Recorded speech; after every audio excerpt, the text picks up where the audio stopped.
door has seen better. The key turns with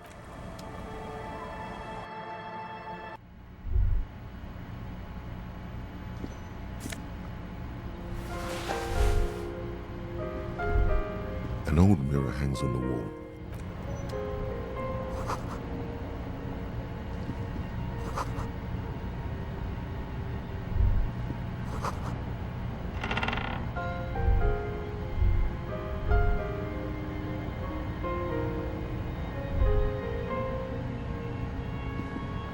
On the table, you see a bowl of water, a rough soap, and next to it, a small hand mirror. A straight razor soaks inside the wash basin.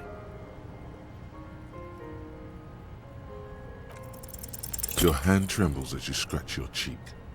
Oh no, that's not a... Thank God, I would have cut your throat. The water reflects back a vague image of your face. Nose bulbous and red, hair unkempt, wrinkles lining the eyes and forehead. You'll be looking like a pansy without the chops. A fresh start looms ahead.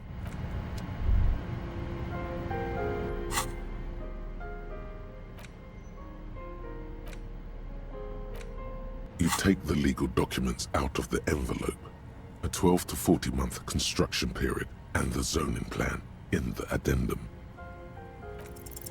With a confident flourish, you complete your forgery.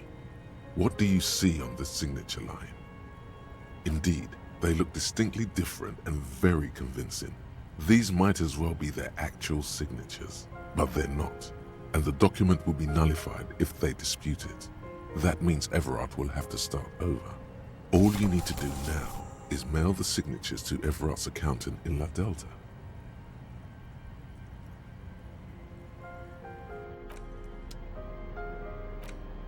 A police badge on which you see the photo of him. The man in the photo looks at you solemnly.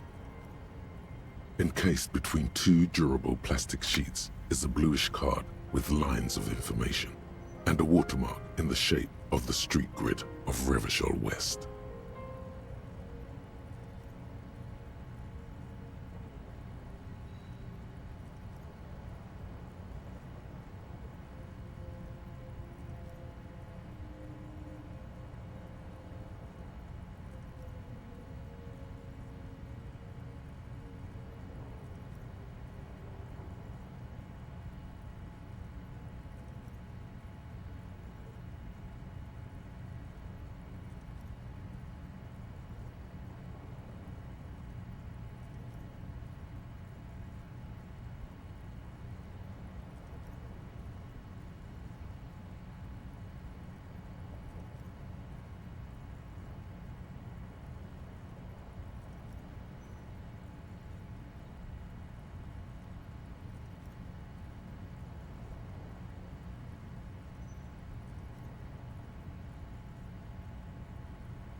You see a photo, a name, a rank, a document number, the date of issue, and that's what it says on the badge.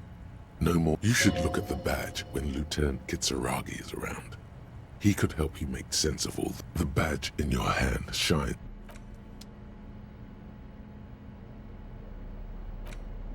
An intricate web of blue lines stretches across the torso of the hat. It still kind of looks like...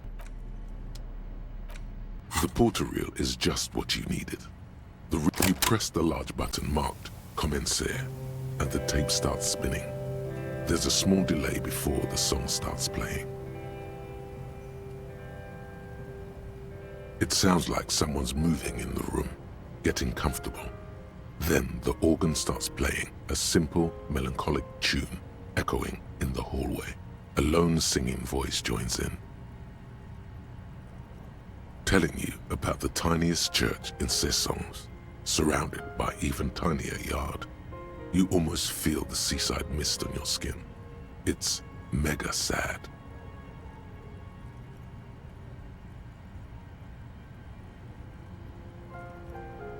Within seconds you know, this is the one, the real shit you've been looking for.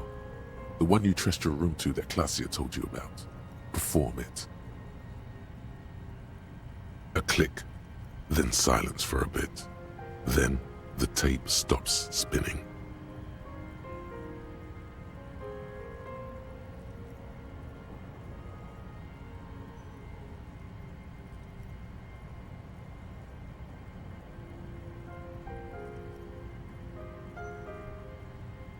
Of course you could sing this. You could take sad to a whole new level with this. And you already know the lyrics since you've listened to it, like, yup, they're all here. All 3 verses. And the B-side of the tape contains the instrumental version. It's like the world itself is telling you to do it. Only one obstacle stands. Gart. You have to convince Gart to let you sing karaoke in the whirling. After you've won him over, you can express yourself. Let the pain out.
The scruffy-haired little boy kicks a stone.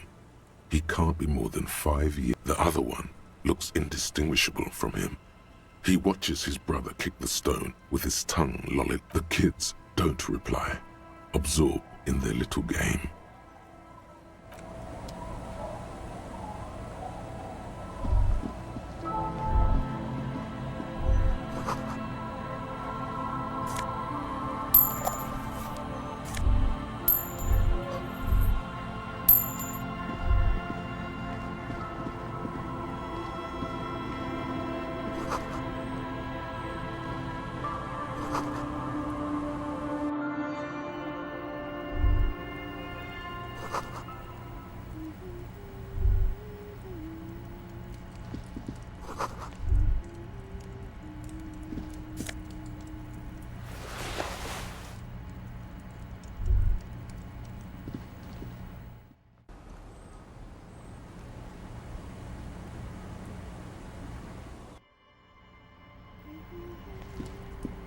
Hello, mister.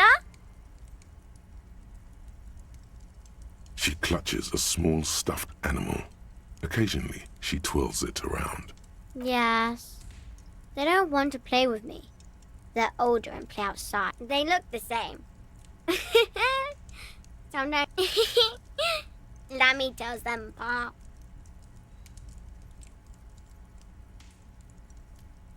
My mom's outside, and I don't really know about my dad.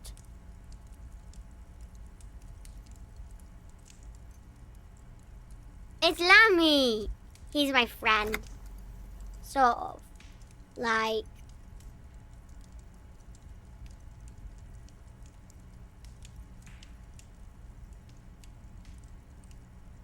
Lambie is a stuffed lamb that, admittedly, has seen better days. One of the eye buttons is missing, and the fur is tattered in several parts. Lammy usually doesn't like strangers, but you're also fuzzy, like Lammy. It's a grouse! Wasn't Gar, the cafeteria manager, trying to repair a piece of taxidermy? Sure. I mean, you already took it. Bye!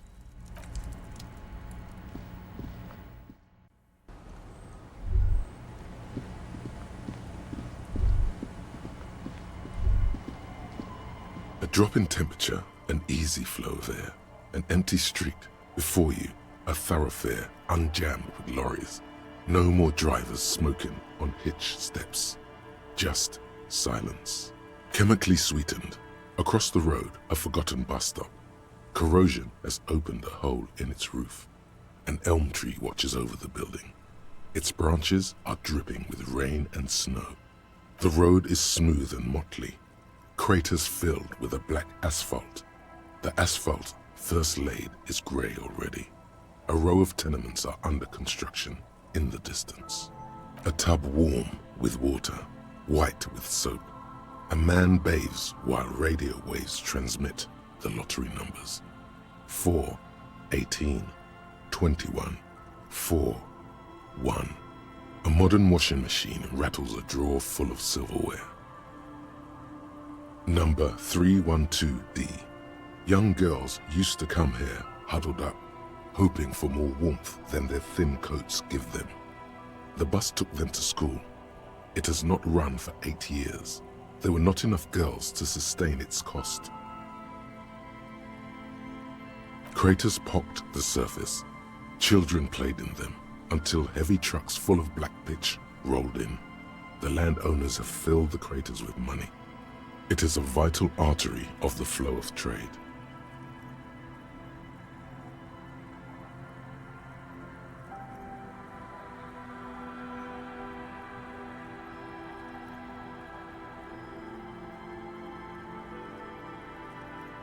The wind moves the aerosol. A detective stands behind the boom barrier. A breeze moves a curl of his hair.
A scattering of bullet holes is spread across the cracked wall, reaching from one corner. The density and spread of these bullet holes is surprising. This takes a lot of bullets. Fully automatic rifle fire. Unable to piece together the big picture just now. The scattering of bullets.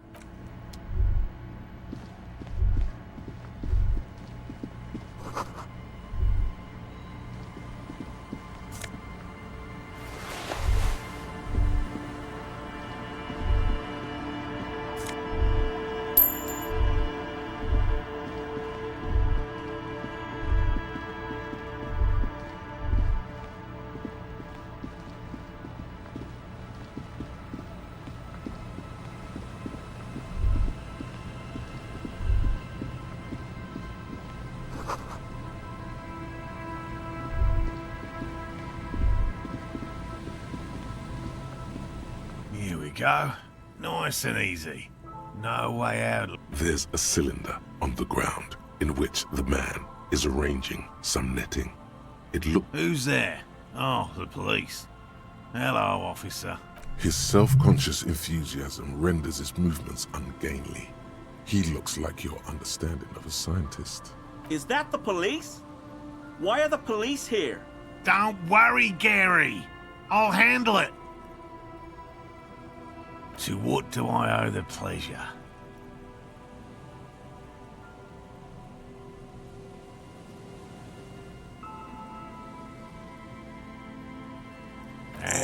Of course. Thank you for passing along the message. That damn water lock is broken, and we can't go all the way around the A81. Oh, good. We should really be getting back. Gary could use a hot shower and a warm bed. Did he say we can go back now? Yes, Gary! We can go soon! If you see Lena, tell her I won't be long. I just have to do one more round. See if the phasmid has taken the bait. Then we're going. Well, first of all, it's damn difficult to find, which is why we've been knee-deep in the reeds laying traps for it. Good question. Being a phasmid of the order Phantasmodea, a ghost insect, it disguises itself as plant matter. In this case, the reeds. Awful lot of reeds around, aren't there? And I suspect it may have also developed other specialised techniques to protect itself from predators, or scientists, in our present case. It's my hypothesis that it has evolved certain electrochemical defences that allow it to interfere with animal perception, impeding pattern recognition, confusing the visual cortex.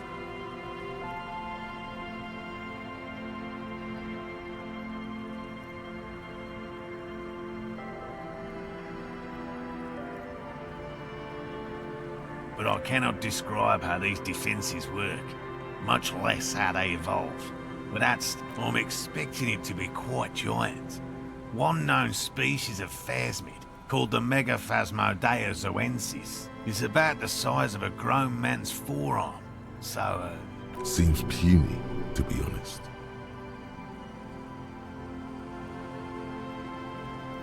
very little, I'm sorry to say.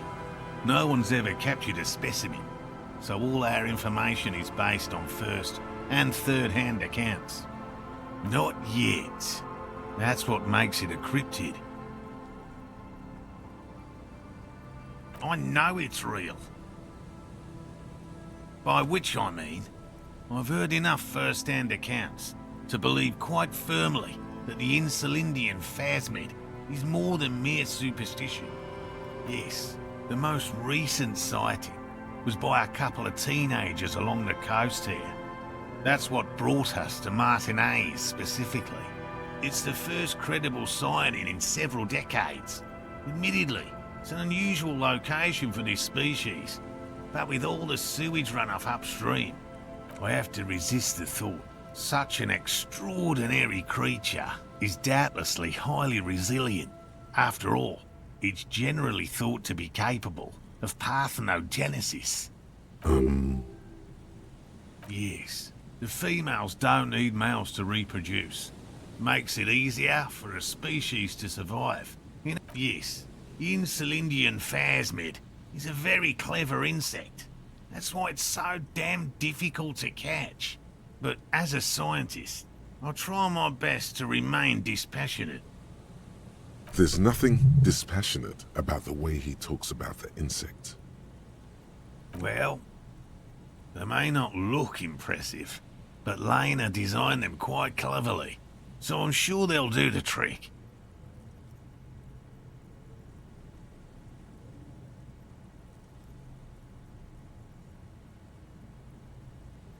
Yes. Simple. Attracted by the locusts, the phasmid crawls down the funnel and, having eaten its fill, can't get back out. At least, that's the intention. The net isn't a perfect solution, but we didn't want to use anything that might damage the specimen's delicate exoskeleton. Locusts. Nearly all known phasmids are herbivores, of course. But we've hypothesized that the Insulindian phasmid might occasionally prey on other insects. Inside the traps, a number of locusts crawl and tumble over one another in a tiny, chittering swarm. A meat-eating stick insect? Does it pretend to be the reeds as part of its ambush behavior? This seems unlikely. They'll work, I assure you. The predatory hypothesis, using locusts as bait, accounts for the failure of previous efforts by other teams, which use plants. We have given this some thought. Thank you for your opinion. We have also included plant material in the traps to satiate your skepticism. Yes. What? By woman, you mean my wife, I assume? I will return to her, but I can't leave before we finish with these traps. My wife understands that just as well as anyone. Come on, Morale. We've been soaking out here for days. It's time to go back. And leave the traps? Absolutely not. I won't let Lena down. Come on, she wants us back. I'm soaked up to my nuts over here. We'll both catch reed crabs if we don't dry out soon. Won't let Lena down? Sounds like the cryptozoologist's wife shares a special connection to the phasmid somehow. Of course it's important to her. She's seen it. A verified sighting, on record. One of only 4 this century, and it's hers. Yes, that's how we first came to know one another, in fact. But that's her story to tell, not mine. Suffice to say, it's long been our dream to find proof of the Insulindian phasmid together. I can't abandon course now. His spirit may be willing, but his body might be too old to endure the rigors of the coast.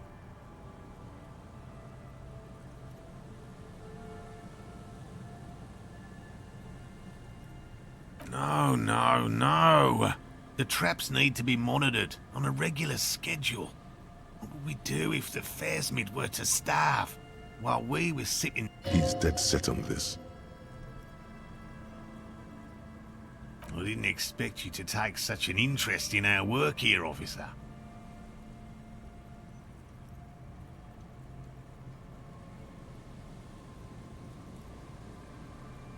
Well, be that as it may, I'd really appreciate the help. There are 4 in total. One is to the south, on this little peninsula, by the boathouses there. It's very near. Another we set in Land's End, to the northeast. It's behind a small sand dune there, on your way to the old radio tower, after the church. The third is set near the canal, where you crossed, by a concrete slab.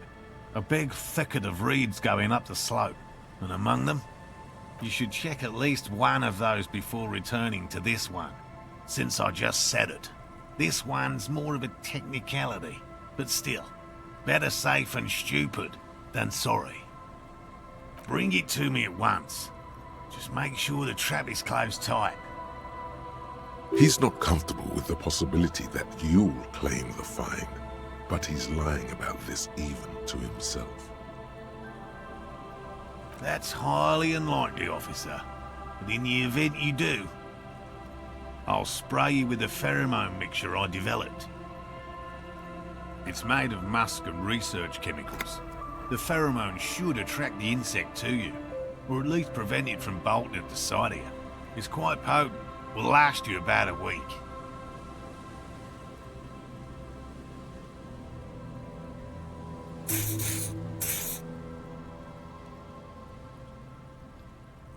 Thank you for your help. Gary and I will start breaking down camp. If you have any more questions, now's the time to ask. Finally, you're being sensible.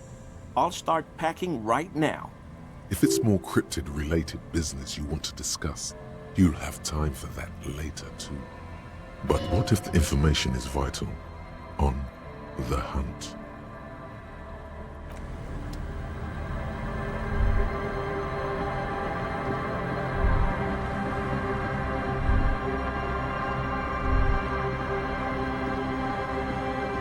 There's a trap in the reeds at your feet. Looks locusts are crawling around in the trap, confused but uneaten. You see no carnivorous reed phasmid behind you. The ruins of a residential building rise over the reeds, shielding them from the wind. The reeds rustle confidently. Nothing has changed.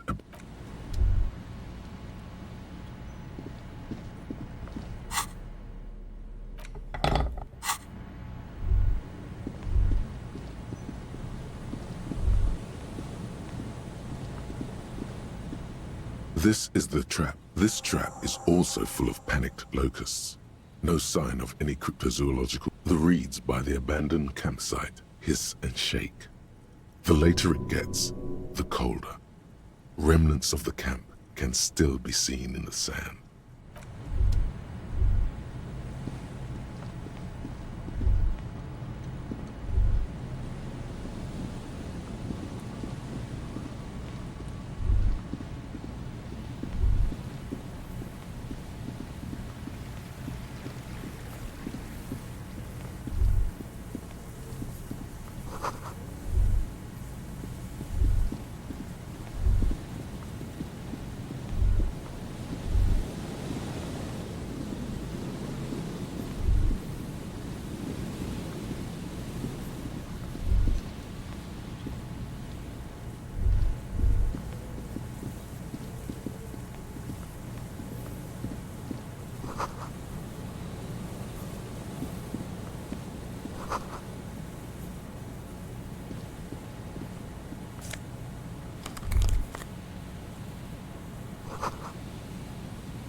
Someone has left an unidentifiable article of clothing. It's streaked with dried seagull shit and tangled with pieces of seaweed. A dangling arm suggests that there might be a jacket beneath the crust of filth. It seems likely that it was left in the surf until someone laid it out on this fence to dry out. Unfortunately, that just seems to have stiffened it into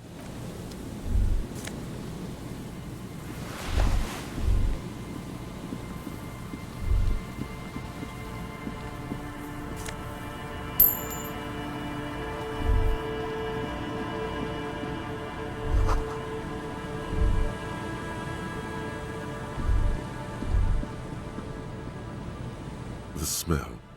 It's awful and familiar. It doesn't help. You can still smell it. Keep it in now. Don't overreact. Don't you recognize it? That hideous pungency, that faintly cloying sweetness. Only death smells like that. Something cold wakes in the pit of your stomach. It is death. It must be. Yes, a sense of dread washes over you as you look ahead.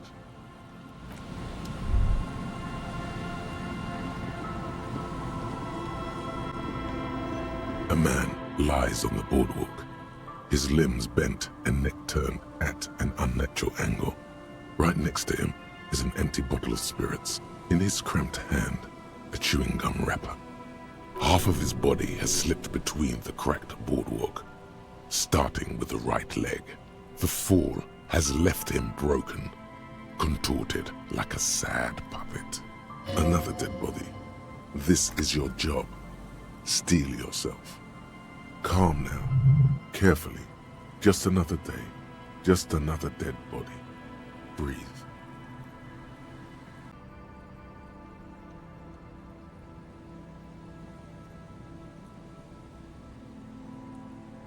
He's wearing mud-caked boots, beige trousers, and an old brown leather jacket with a bright blue lining. There are traces of kebab sauce on his chest.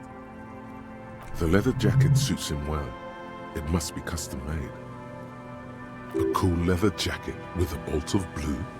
Oh no, this sounds terribly familiar. You find some sunflower seeds and a rain-soaked library card folded into two. His jacket feels sodden and heavy under your hand. The man has fallen through a crack in the boardwalk and hit his head against the metal bench. Coagulated blood covers his black hair. One of his feet is still dangling through the hole. You have to be quite inebriated to fall that bad. Well over a liter of pure ethanol, 3 bottles of wine, or 1.5 of spirits.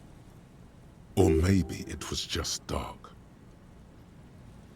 His expression is dull, like the sea behind him, drops of water shining on his mustache.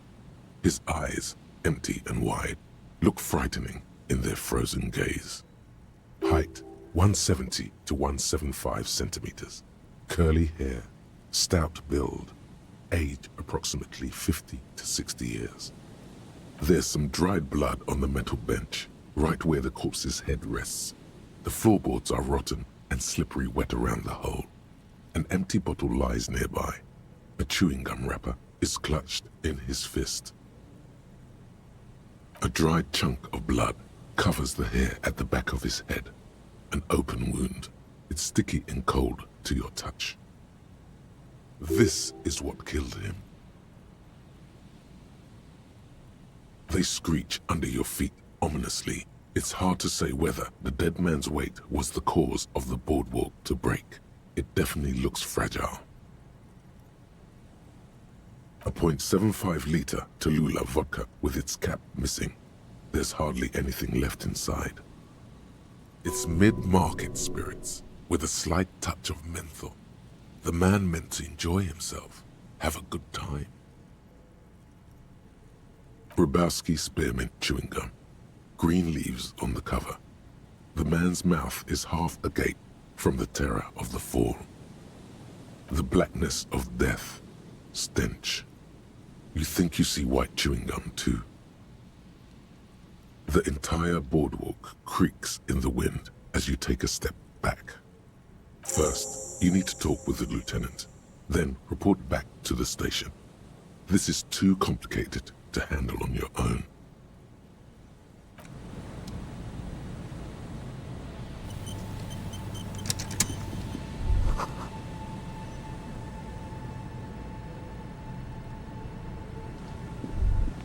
There's some tear, an empty cigarette package, and a crumpled kebab wrapper in the trash bin. 2 empty bottles of Tallulah vodka and a can of black potent porter is all you find. Whoever tossed it here was a heavy smoker. The brand name reads Red Astra. Red Astra is the black market version of Astra cigarettes, known for their high tar content. You see traces of mayonnaise and ketchup on it, as well as a tomato wedge. The wrapper reads Shish Kebab Revachol.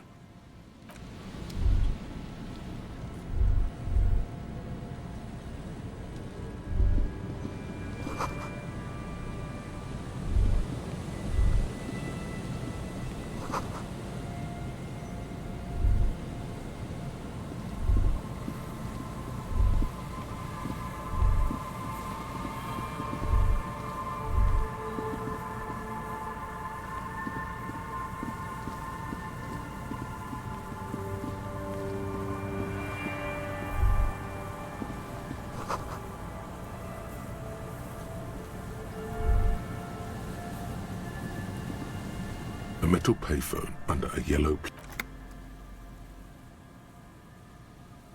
You hear the tone. The machine is inoperable.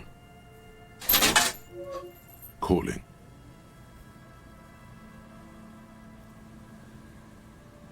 Still calling. This feels wrong. Should you be doing this? End of tone. Someone picks up.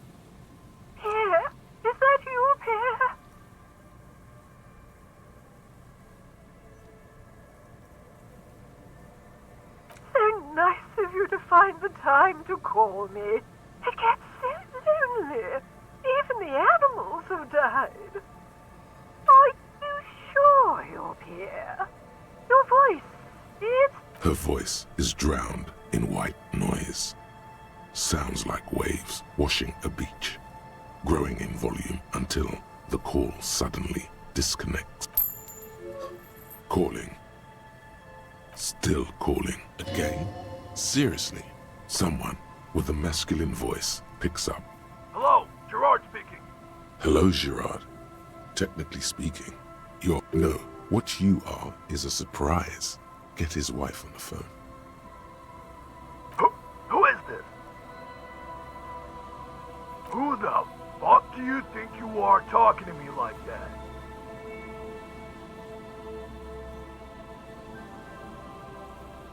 Just tell me what's going on here. Bien, come here. The sounds are muffled. You can make out two people, a man and a woman called Bien. They're talking to each other in agitated voices. More shouting. You're pretty sure you hear a man saying fuck several times. Then the crackle in the phone line gets violently louder. You hear a faint thud. You could swear you're hearing furniture falling over. You can't make out a single word, just vague voices. One more, a child has joined. Something hits the phone with a loud crack of plastic and microphone hiss. After that, you are left with the disconnect tone. Calling, calling, calling, still calling, still. Stop calling me, man. I'll get you your money, alright? I just need till tonight. Let me work.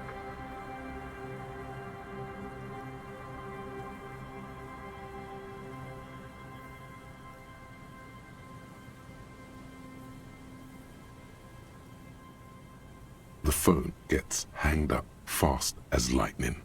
All you hear is a little shuffle of nylon as disconnect. Calling. I'm tired.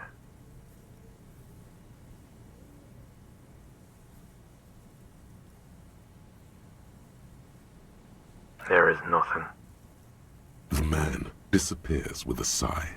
You do not hear the customary disconnect tone, just silence in the handset. The machine seems like it did not have time to swallow the coin. Lucky you. The call went too fast for the payphone to register. You can still make a new one. You close your eyes and put your index finger on the rotary dial, then pull down on the number, then move one up. And strange, this is not how you started before. 414447. The rotary dial feels cold from the sea air. 1117361. Your fingers keep moving like a spider. Every time the ring rotates back with a little ring of metal, like a bell tolling. Yes, 451-67451. You are going deeper now, into some unknown place. 451. You have dialed God knows how many numbers. The headset has been waiting silently to relay a signal. Surely nothing can come of this, you think. But it does. A connection. An ultra-long distance call. Your ear fills with a crackle, the wash of a strange ocean full of white noise. A little bird starts ringing in there, not like the local calling tone before. No, a small ring in a cage of distortion. Far away, a distant network of phones. Calling, calling in the night. The saddest sound in the world. Both pitiful and terrifying. You feel your pulse rising with each ring. Calling still. Ringing by the bedside of a dark but capacious apartment with long windows. You know this to be true. The handset starts slipping from your sweaty palm. Your breathing is heavy.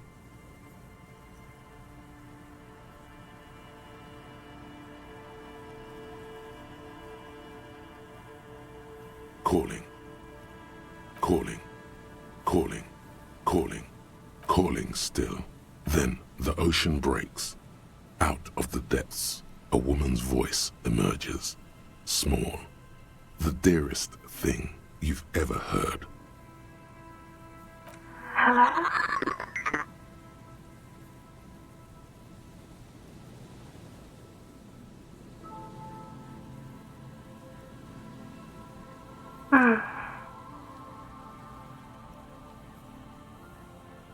Who is this?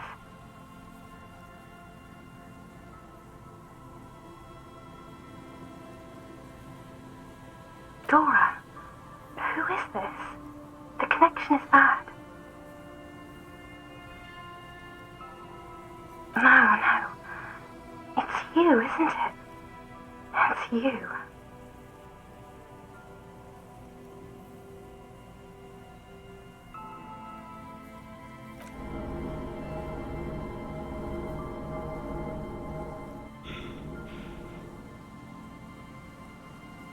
You're not ominous, Harry.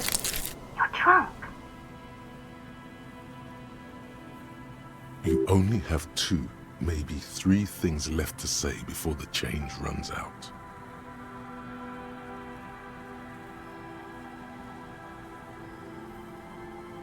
Oh, God.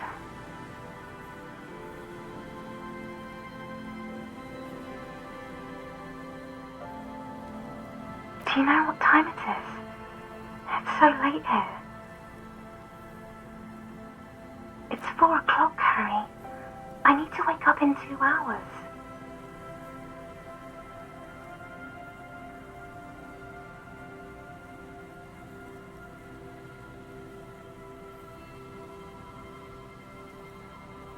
I'm in Morova, sleeping.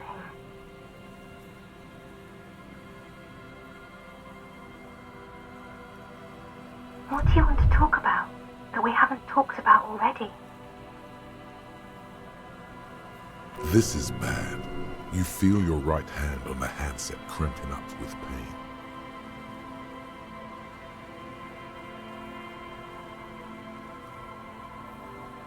To work. The academy, where I work.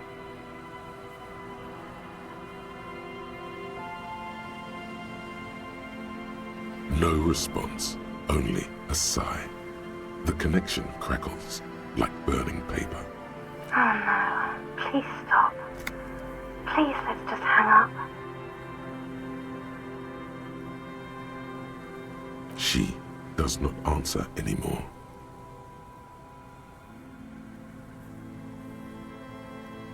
Harry. Disconnect tone. The machine ran out of money.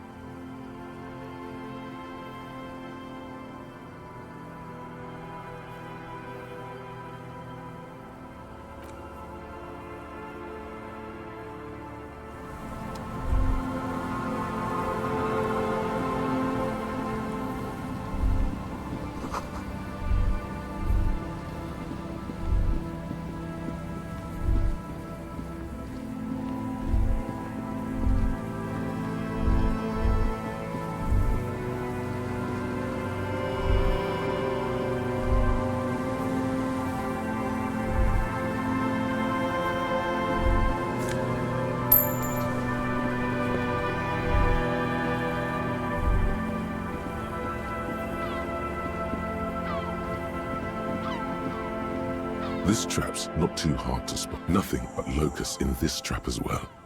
The reeds shake sadly in the coastal breeze. Snow specks the stalks. Most of it melts quickly. The wind picks up here, near the cape's end, surrounding the narrow strip of land from 3 cardinal directions. It's cold.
old door, worn by elements, guards the depot.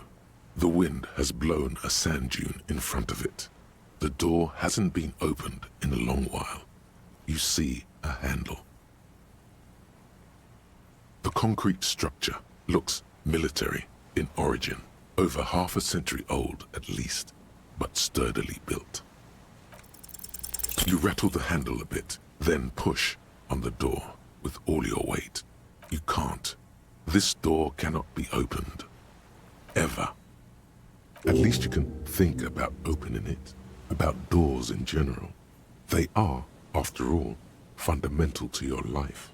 Perhaps something useful would come from this.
Heavy wooden doors, more than twice your height, stand shut in front of you.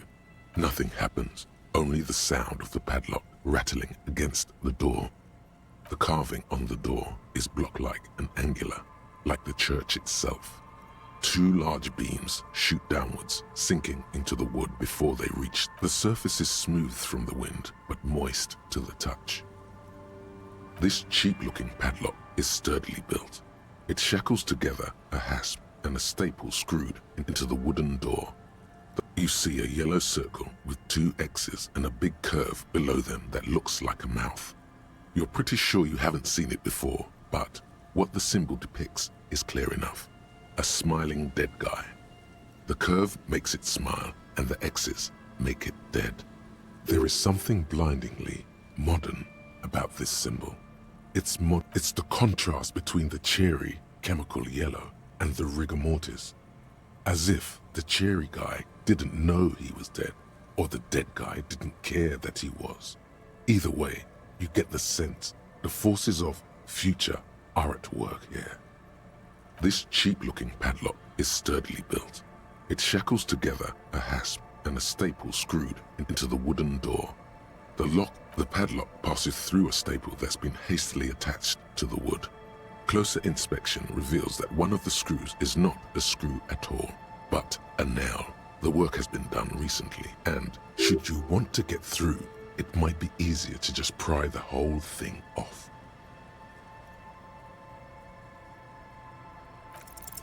Your hands are clammy from the sea air. The piece of sticker keeps slipping away. The padlock hits the wood like a knocker. With a resounding thud, your cold hand hurts from the impact. Congratulations. You jam the pry bar between the lock and the staple and apply force. Your biceps bulge from the strain. The pathetic old wood, rusty screws, and one nail stand no chance against the forces of leverage. From deep within, a bellow rips. Suddenly, the pry bar snaps. Metal shavings fly everywhere. The upper half, between the lock and the staple, falls to the ground with a thunk.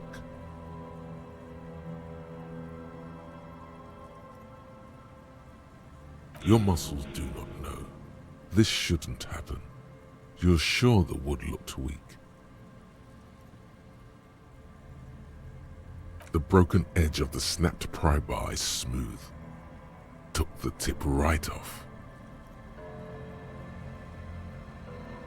The church does not reply. The wood now seems less rotten. The screws and one nail almost shimmer with perseverance. This was surely just a freak accident.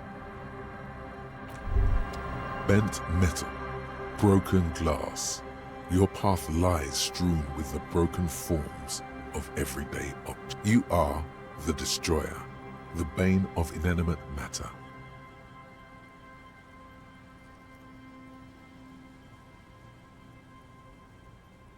Kudos.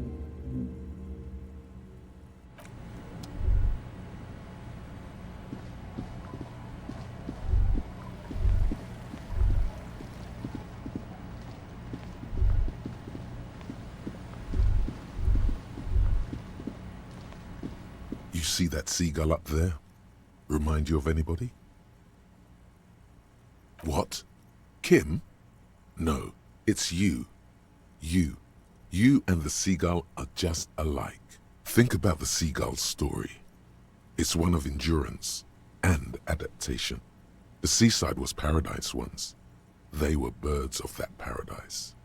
Then their paradise became shit city. And what did they do? They became urban survivors, eating burgers out of trash cans, killing and eating pigeons. No time for that sentimental bullshit. They're hustlers, getting shit done. They're one pair of track pants away from gangsters, just like you.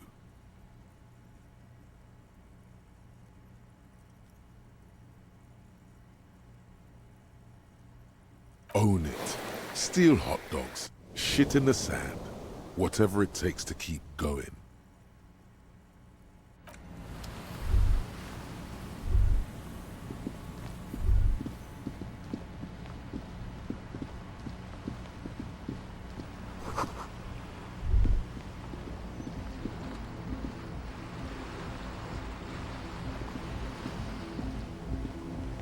A shaggy-looking girl in her late teens or early 20s kneels on the ice with an electronic contraption in. Oh, hello there. It's cold out here, but she's not wearing a hat. Everyone knows drugs make you invulnerable to cold. You bet this one likes to party. I'm listening. A cell. Why? Okay, it's Burger. A very common name. This is a portable recording device. It's for field recording. Low quality, but still. Actually, just one wire. I picked on it till the braiding came loose. The wire leads to a contact microphone. A contact mic records sounds from inside things, like this ice.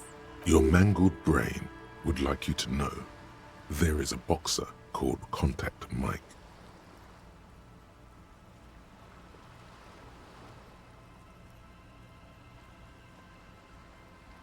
No. You're welcome.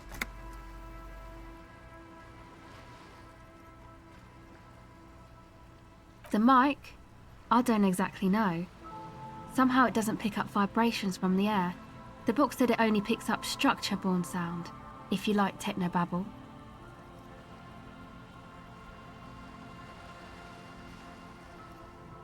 Same place I got the recorder from, the Elysium. Oh man, you haven't been to the Elysium? It's the coolest place in this whole drug-addled shithole. It's a music club and a synthesizer workshop on Boogie Street in Jamrock. Musicians live there, like real musicians. I once saw Arno van Eyck. Thinking about it really cheers her up. It's a long way from here, though. Oh yeah, guess you wouldn't know Van Eyck, or really be a Elysium going kind of person.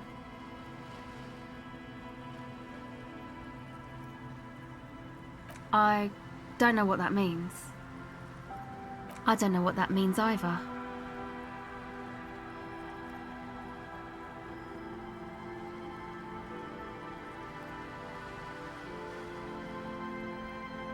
She breathes on her fingers. Looks like she doesn't know what to say.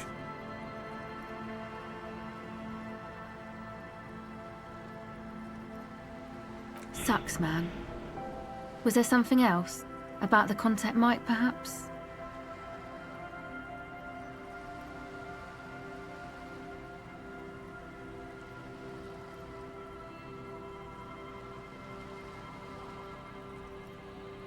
Okay. Recording, I guess. I think I'm recording cracks in the ice, but there's no way to tell. Not without headphones. I think I just recorded your footsteps too. Not sure how that will sound. The musicians in the Elysium used them for making music. They looped the stuff, cutting the tapes together. They make music out of cracks in the ice and keys jangling. Crazy sounds like that. It's hard to explain. Anyway, I thought I'd make some too. It's supposed to be, like, a music place anyway. I don't really know what I'm doing. They use synthesizers too. I don't have a synthesizer. She looks at the recording device, the thing she thought would fill her hours with joy and escape. It's turning out to be an empty fantasy. She feels childish, very useless sort of. No, man, fuck that. I'm sorry I said that. I'm sorry about the fuck. She's shivering a bit. Thanks.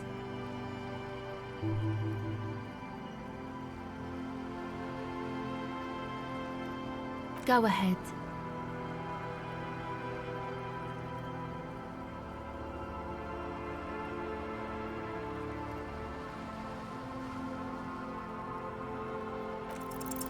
The device is still warm from her touch and heavy as a brick from the batteries inside. The company logo, Omicron, adorns its yellow plastic cover. Inside, the tape is rolling. The girl looks at the device in your hands.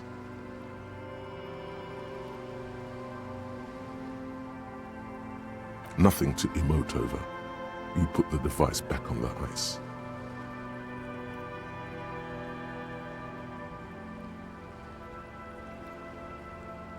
Okay, bye.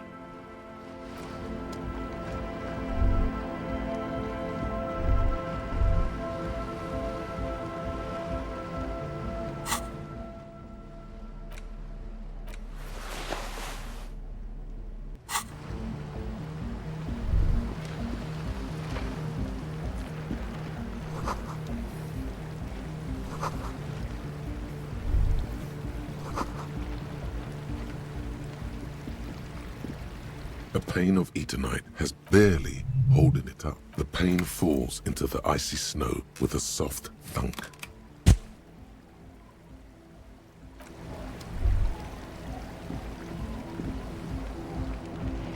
The tent is just tarpaulin fabric covering a pile of stuff. The flap is open. Come on, get in and close the flap behind you.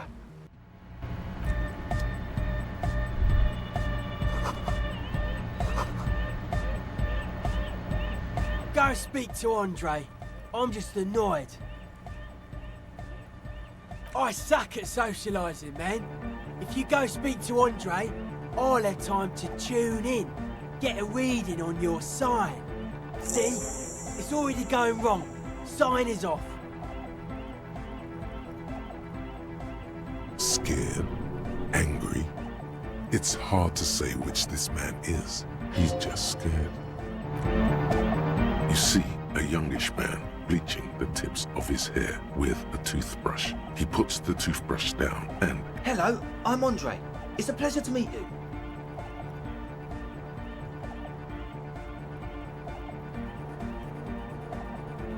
His grip is strong, sweaty and warm.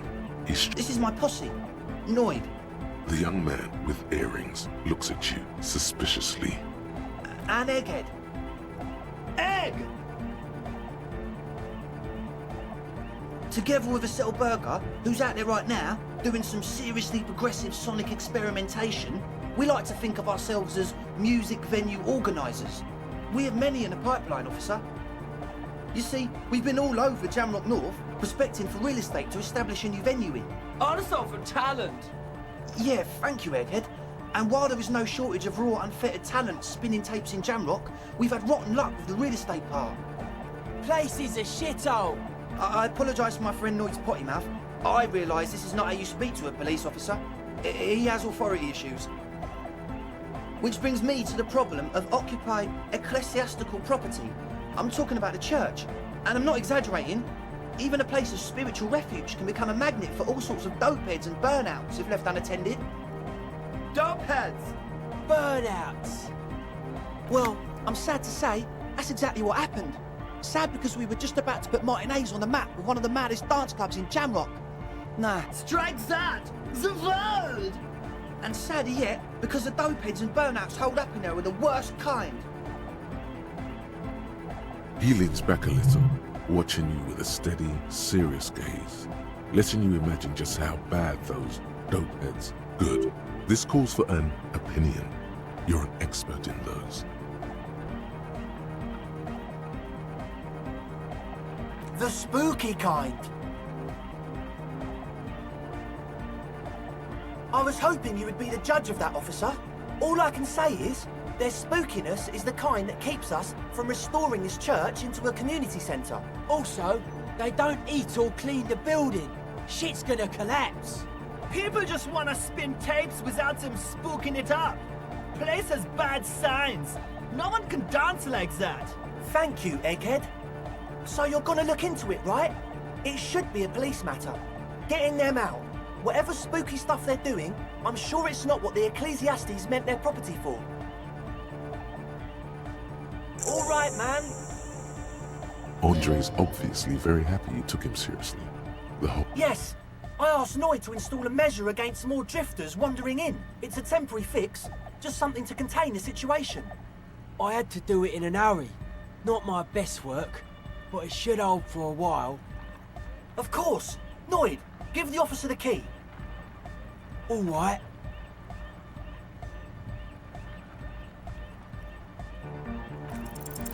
It's as if time has frozen somehow. You think you can sense the key moving in the air. Yeah, this is going to be way cool. Blam! Straight in the eye. Straight in the old eye orb. In the looking ball. Man up. It's nothing.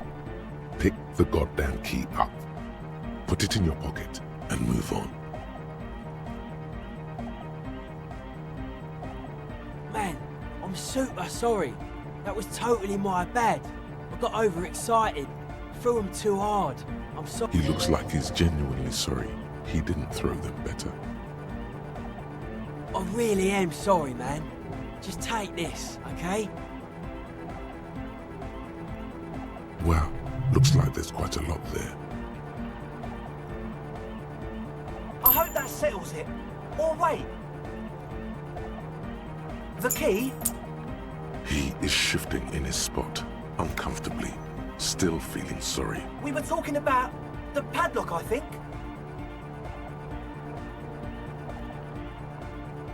Not long. Like a week, maybe? I'm super sure they're alive. I mean, come on.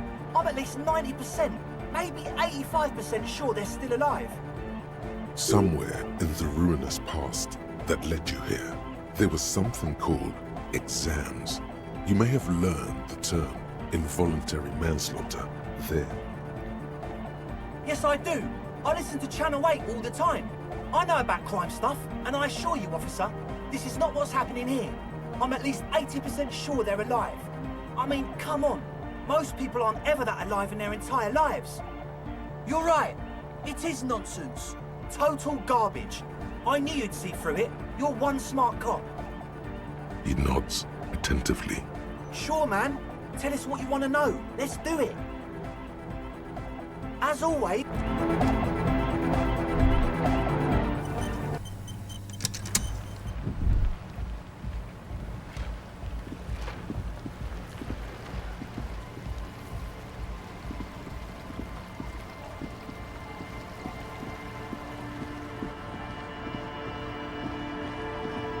Heavy wooden door. The lock turns. A great whoosh of air rushes into the dark innards in the heart of the city.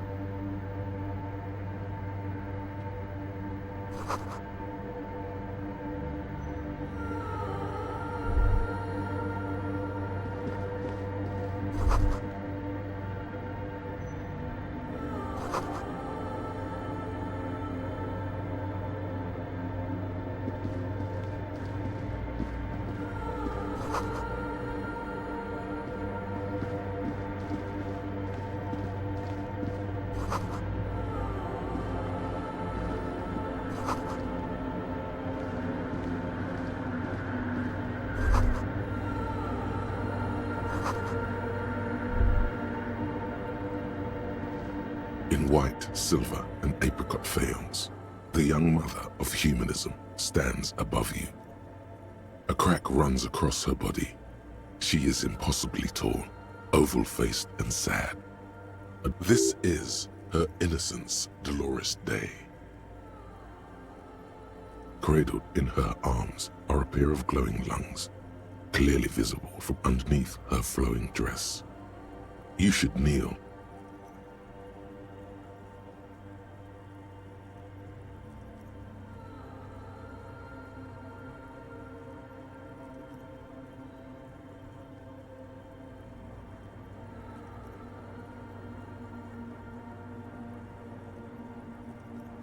Your knees touch the floor. The floorboards are hard and cold. There you kneel among the snowdrifts, diffuse light falling on your hands from beyond the glass. The world is silent, but for the creaks and cracks of the massive wooden structure behind you, it covers you from the wind outside. The woman looks down at you kneeling. She towers among her followers, architects, laymen, courtiers. There is a sad smile on her lips and a glint in her green-blue eye of what? Compassion? Remorse? She acknowledges the passing of someone who is still alive. You. No, she doesn't care about you. She only cares about her shiny sovereign's orb and her silk robes and getting to the aerodrome on time to leave.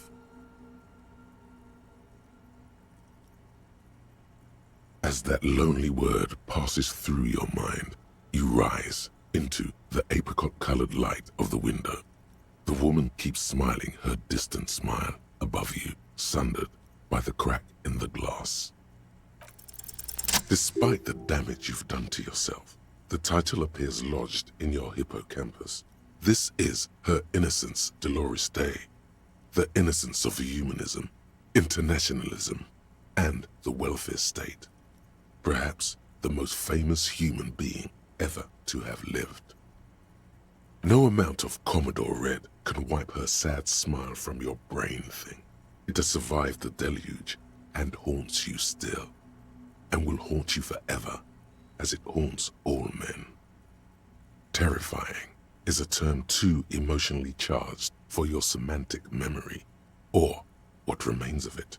Although she is often considered to be the greatest human being to ever live, there was something ominous about Dolores Day, constantly surrounded by her terriers. She was the most socially secluded and least self-aware of all the innocences. Some modern thinkers would consider her a war criminal for the campaigns she waged against the Mesk state. And then there were the resettlement programs. The Mesk state tried to detach itself from innocentic rule. Parts of the world were experiencing whiplash from accelerating into secularism. Her mandatory education programs and mass resettlement of upstream Marguerite were problematic as well. Dissenters were suppressed by a military force she called the Army of Humanity. She adored chess, yes, but also military war games. Dolores Day often holds a tiny tin soldier between her index finger and thumb in icons such as this. She was also blonde, the blondest woman you have ever seen. Little is known of her Marchese husband. It's as if he vanished from history after completing his role, which was to introduce Dolores Day to court. In conclusion, yes, there is something lonely, paranoid, and even terrifying that people seldom mention but feel when they think of her. This subtle terror is part of her iconography.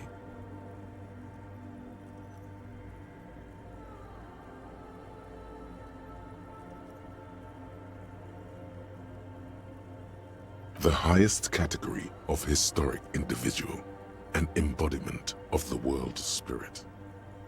More, an innocence is elected to office by the founding party, a precedent that has taken place a mere 6 times in the entirety of history.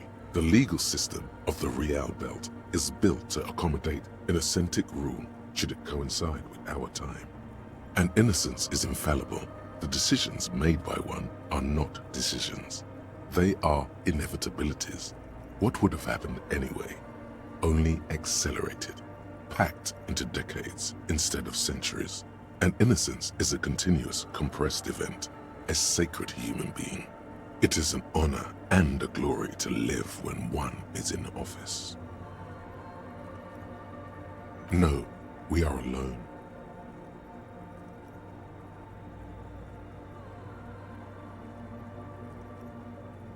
As did we all. The lands of the Mesk and the Occident, and even far away Supremwindi, altogether 21 of the 40 mundial nations of the time, immediately accepted Innocentick rule, even before her crowning. In a city called Advesperaskit in Vesper Messina, her homeland, the name of the city means evening comes, but it happened on a winter's morning, with the canals frozen and slush falling out of the sky. She was dressed in a white and pearl dress on an emptied-out plaza with the crowd far away. Already, her Theriers, the secret servicemen of the Innocents, were worried about an assassination attempt. Oh yes, she looked like humanity's young mother, a perfect mother, insultingly beautiful. It was as if her face and shoulders and hands were covered in a soft down of underfeathers. You know this well, very well. Midwinter snow was beating the cobblestones around her. A small attaché of officials stood by as her Theriers placed a white gold wreath on her head. The crowning was mostly witnessed by secret servicemen. One of the men in this secret service killed her 22 years later. A young man who had come to suspect that Dolores Day was not entirely human, but something else. Something that had walked in our midst, watching us stumble for hundreds, if not thousands of years, until it decided to interfere in the course of our history.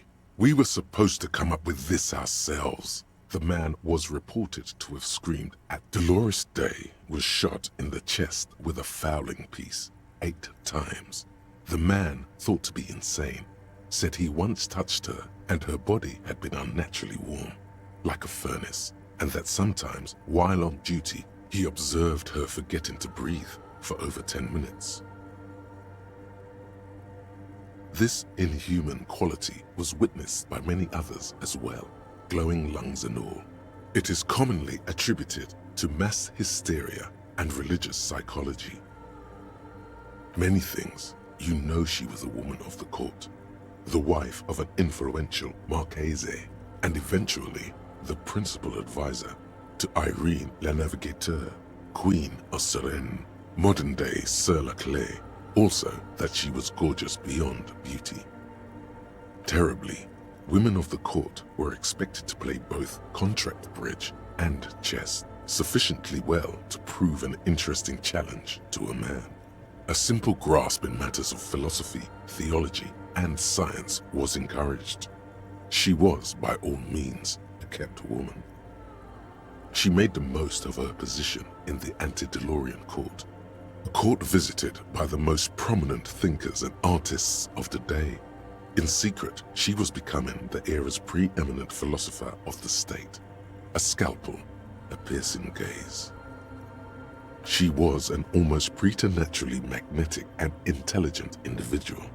To her contemporaries, she appeared out of time, a messenger from the future of the species. We all fell in love with her, head over heels. Even before she was declared an innocence, her influence was tremendous. It was on her advice that Irene Le Navigateur sponsored a number of voyages into the Pale. A costly, often tragic endeavor, ultimately vindicated by the discovery of the new world, the piece of reality you're standing on. She was crowned 2 years after the first expedition returned, setting in motion what is widely considered the greatest era in history. Wow, indeed. When her innocence was declared, and the queen she had advised for years fell on her knees before her, she was so overcome with emotion that her lungs started glowing in her chest. Bystanders reported golden filaments lighting the already sunlit chamber around her, clearly visible beneath her dress. That is why the lungs are the symbol of love for the cultures of the Riel Belt. But she was not hell. She is the opposite of that, the wind of paradise, stripping away the covers from the hearts of men. There you stand, below her once more, with your hands on your side, momentarily at a loss as what to do with yourself. The shards glimmer in the dark. You see little pearls of light on the edges of the crack that splits the female figure. Something was written there. Remains of broken letters line the emulsion. What it said, you do not know. Hey, Her Innocence Dolores Day liked little figurines, right? Liked holding little men between her fingers, remember? You have the headless Falcon Rider figurine. You should give it to her. Win her back.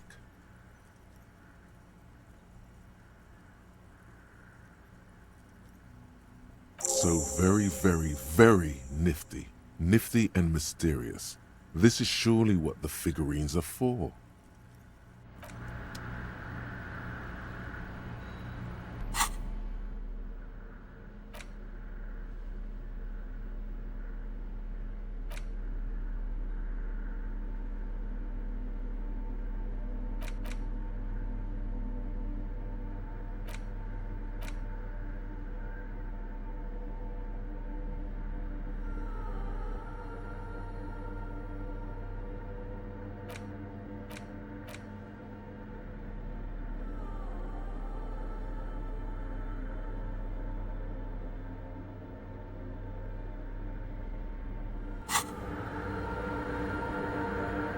The mother of humanism stands above you, a precious and complex wax painting on a single pane of glass.